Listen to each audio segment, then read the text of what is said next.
Halo guys, datang lagi ke konten apa namanya guys? IPO Hunter. Berarti ini udah Konten ketujuh nih. konten ketujuh kita karena buset nih teman-teman tolonglah kalau kok teman-teman so kenal banget. Tolonglah perusahaan-perusahaan kalau mau IPO jangan dipadetin gini. Kayak semuanya nih 8 Juli ada 4. Betul. 9 Juli ada 3. 1 10 Juli. 3 hari ada 8 perusahaan. Emang 11 Juli kiamat ya? Kenapa harus banget? Padahal bulan lalu kosong loh. Iya. Sampai kita bingung mau bikin konten apa. Sampai kita bikin apa? Konten track record kita. Underwater, track record kita. Yaudah. Gara-gara apa? Gara-gara kagak ada yang IPO. Sekarang pas ada IPO. 8 langsung. Dirapel. Aduh. Ini yang sekarang kita mau bahas adalah emiten cek. Ya, konten ketujuh kita. Konten Cek. ketujuh, dia adalah emiten yang bergerak di bidang distributor alat kesehatan. Betul. Dan gue sih sejujurnya, Dim, secara industri kesehatan ini lagi bagus. Betul. Semua emiten rumah sakit harganya lagi naik semua. Tapi kita nggak tahu nih, apakah distributornya kebagian untungnya Kayaknya juga? masih kebagian sih. Pasti kebagian, karena kan rumah sakit membutuhkan ini. Nah, alat-alat kan pasti butuh nih. Iya. Jadi buat gue sih dari sisi analisa gembel, kan analisa cuma cocokologi udah Oke. kayaknya oke. Tapi kalau buat analisa yang lebih mendalam, yaitu ada analisa underwriter-nya, kita baru mau bahas sekarang. Underwriter-nya siapa dia? Tapi sebelum underwater, Apa? harganya dulu. Oh iya. Harganya Kelupaan, ini kawan. masih sangat murah sih, masih di 120 sampai 140. Itu Dan cukup terjangkau. Penawaran umumnya itu di tanggal 2 sampai 8 tanggal Juli. 8 Juli. Jadi kalau lu nonton konten ini bisa jadi masih bisa dibeli. Masih sangat bisa nih. Masih sangat bisa. Ini tayang hari Senin kayaknya. Iya, masih sangat bisa. Masih sangat bisa. Jadi lu bisa jadiin konten ini sebagai pertimbangan lu Betul. mau beli atau nggak beli. Kita bahas track record underwriter-nya. Underwriter-nya adalah Lotus. andalan sekuritas. Ini termasuk dalam 3 underwater kita yang tergacor. Tapi kalau yang 3 underwater tergacor kita kan untuk periode 2024 sampai 2025. Betul. Ini kita bahas sampai 5 emiten terakhirnya. 5 emiten terakhir berarti tahun 2023 itu ada Chip, ada Hebat, ada MKAP, ada ada Blast, dan ada Labs.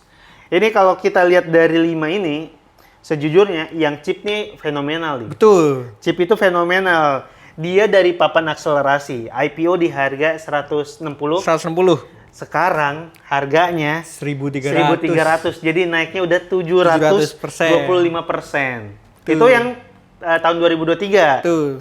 Yang tahun 2024-nya gimana nih, Dim? 2024 ada MKAP, ada Blast, ada Labs. Itu juga di hari pertamanya arah semua tuh. Arah semua. Betul. Bahkan buat MKAP itu arahnya sampai 2 hari. Sampai 3 hari. 3 hari. Sampai 3 hari beruntun dia arah. Dan kalau lu pegang MKAP misal selama 7 hari, itu lu dapat 110%. Betul. Dan kalau dipegang sampai hari ini, udah naik 200%. Jadi ini sebenarnya Lotus ini cukup menjanjikan. oke. Hanya satu sih anomali. Iya. Yang hebat. Hebat ini dari awal minus terus sampai hari ini pun juga minus. Emang ini Satu aja itu anomali. hebat yang tidak hebat ya. Betul. Tapi kalau kita ambil 3 yang terakhir, Dim, MKP, Blast sama Labs itu oke-oke. Cukup oke. Apalagi 3 hari pertama tuh cukup menjanjikan. Cukup menjanjikan. Bahkan buat sampai 7 hari tuh masih Iya, menjanjikan. masih oke lah. Masih oke. Jadi kalau dilihat sebagai underwriter, ini underwriter yang Cukup biasanya menarik sih lah. oke. Cukup Biasanya menarik. sih oke. Betul. Walaupun ada si hebat itu, tapi itu tahun 2022. Iya, udah. Itu udah lama. Itu Udah lama. 2023. Sorry, 2023. Itu dari underwriter-nya, Dim. Kalau dari valuasi perusahaannya, Dari valuasi sebenarnya juga masih oke juga. sebelum valuasi ini, Dim. Oh, apa? Prospektusnya. Oh, dari ini rencana penggunaan dana. Benar. Ini agak aneh nih di prospektusnya itu cuma untuk seluruhnya untuk modal kerja tapi nggak didetailin ini. Tolong Lotus kalau emang capek ngetik, cari anak magang. Misalnya untuk pembelian tanah kayak untuk Biasanya apa ini, kayak gitu kan nggak ada. Biasanya ini 50% untuk ini. Iya. 25% untuk ini. Ini cuma seluruhnya untuk modal kerja. Udah, sekian. pengen cepet banget kayaknya ya, kayak udah kerjanya sambil ngantuk ini. Modal kerjanya apa kan nggak didetailin ini. Itu yang agak poin minus dari kita itu. tolong kalau lagi capek ngetik, istirahat dulu atau cari anak magang atau lempar keluar lah. Apa karena dia underwater 2 ya? Apa? Kan ada ini sama satu lagi Mary kan juga Lotus. Oh, tenaganya abis di Mary. Kayaknya itu sih. Bener juga. Ini aja lah seluruhnya untuk modal kerja. Udah sekian, terima kasih. Yang ini ownernya selebgram nih. Gua di sini aja fokusnya. Tapi itu yang jadi notes buat kami lah ya. Karena kita jadi nggak bisa bahas. Iya. Si Cuma pengguna modal kerja dananya buat apa gitu. Betul.